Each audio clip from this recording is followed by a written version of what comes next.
might be horrified of, wait, my church does these things?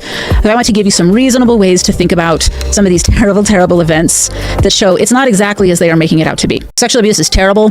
The stories that this podcast and others talk about are horrific. The victims in those stories deserve nothing but compassion. They are 100% to be believed and cared for. Nothing I have ever thought reading any of their stories is that they're just trying to get the church. They're trying to hurt people. They're trying to get money.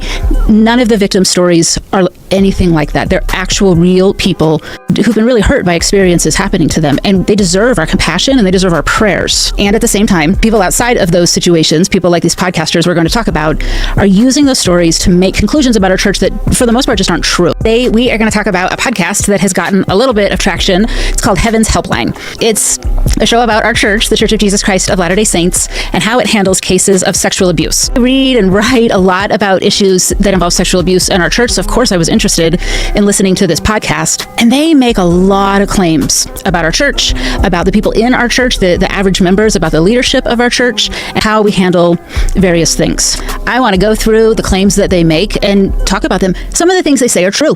Absolutely. Some of the things they say actually happened.